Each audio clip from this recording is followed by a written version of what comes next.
Hero, super hero, মানবতার মূর্ত প্রতীক, সাম্যের প্রতিষ্ঠাতা, সেই কঠিন বিচার দিনের একমাত্র উকিল, আমার আপনার সকলের নেতা, জগৎনন্দিত নেতা, কলিজার টুকরা প্রিয় নবীজি মুহাম্মদ রাসূলুল্লাহ সকলে পড়ি সাল্লাল্লাহু আলাইহি ওয়াসাল্লাম।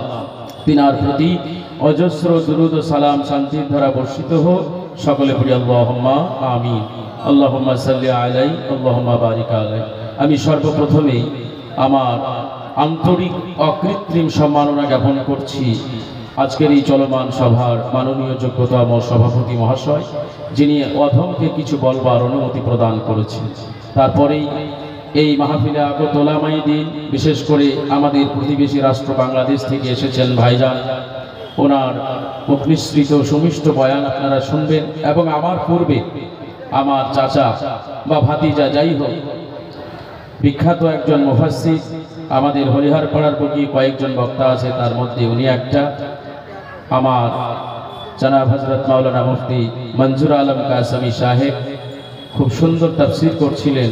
তার জন্য দোয়া করি আল্লাহ তাকে কোরআনের ময়দানে আমৃত্যু কবুল করুন, সকলে আল্লাহুম্মা আমিন।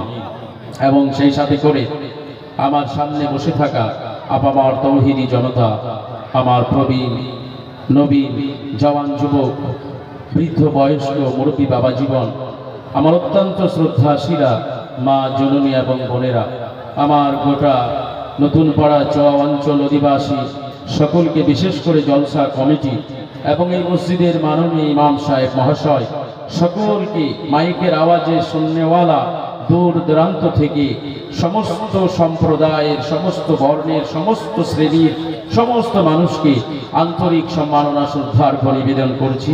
এবং বিশেষ করে সম্মুখে যারা বসে আছেন তাদের জন্য আরও একবার ভালোবাসার সংমিশ্রিত সালাম নিবেদন করছি। আসসালামু আলাইকুম ওয়া রাহমাতুল্লাহি ওয়া বারাকাতুহু।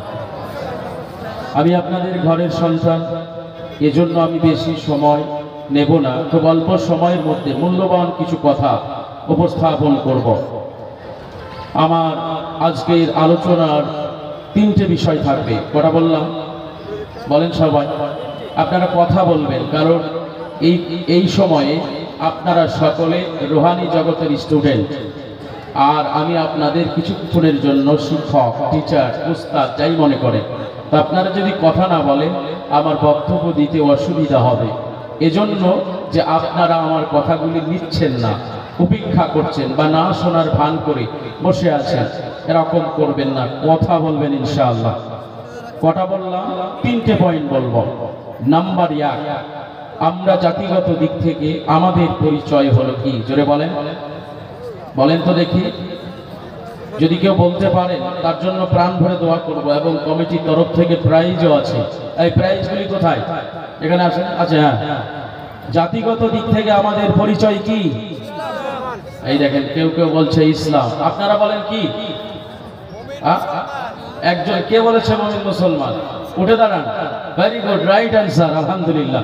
আজ পুরস্কারটা দিয়ে দেন ওনার হাতে, মাশাআল্লাহ। জাতিগত দিক থেকে আমাদের একটাই পরিচয়, আমরা হলাম মুমিন মুসলমান। মহতারাম, এইটা কিন্তু কবরের মাটিতে এই উত্তরটা দেওয়া লাগবে। আমরা সবাই ভালো করে মাথায় মগজে ঢুকায় রাখি। আমরা যে মুসলমান, এই মুসলমান কিভাবে হয়? আমাদের একজন সৃষ্টিকর্তা, মহান প্রতিপালক আছে, যার কাছে আমরা সর্ব অবস্থায় নতমস্তকে কায়মানবাক্যে প্রার্থনা, প্রেয়ার, দোয়া করে থাকি, মোনাজাত করে থাকি, থাকি না? তার কাছে আমি আপনি শুধু মুখে বললাম যে আমরা মুসলমান, মুমিন, এতে হবে না। আল্লাহ পাক রব্বুল আলামিনের কাছে নিজেকে মুমিন হিসেবে প্রতীয়মান করতে গেলে, প্রমাণিত করতে গেলে 4টি কাজ করা লাগবে। কটা বললাম?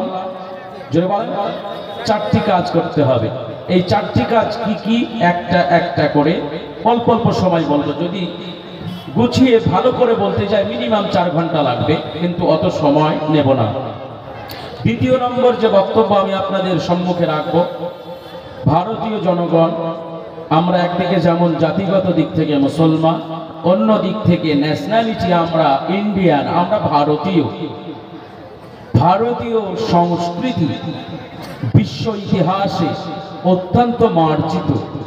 কিন্তু আজকে দুঃখের বিষয়, আজকের জমিনে দাঁড়িয়ে ভারতীয় এই সংস্কৃতিকে কিছু সংখ্যক মানুষ ব্যক্তি চরিতার্থ করার কারণে নিজেদের স্বার্থ সিদ্ধির জন্য ভারতীয় ঐতিহ্য, কালচার, তহজিব, তামাদ্দুন, মিশ্র সংস্কৃতির রাষ্ট্রে ভিন্ন সম্প্রদায়ের, ভিন্ন বর্ণের মানুষের আপন আপন ব্যক্তিত্ব, আপন আপন সংস্কৃতি রয়েছে, সেগুলিকে জলাঞ্জলি দিতে চলেছে। তো এগুলিকে আমরা ভারতীয় জাতি হিসেবে কিভাবে, কোন পথে, কোন পদ্ধতিতে আমরা এর প্রতিবাদ করব এবং আমাদের তহজিব, তামাদ্দুন, আমাদের ভারতীয় কালচার, পশ্চিমা কালচার থেকে আমরা হেফাজত করব, এই আলোচনা শুনতেই হবে আপনাদের, খুব ইম্পর্টেন্ট।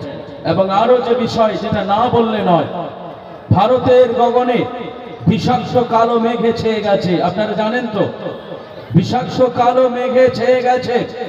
ভারতীয় জনগণ, হিন্দু, মুসলমান, শিখ, ইসাই একটা সময় নিষ্ঠুর লাল ইংরেজদের বিরুদ্ধে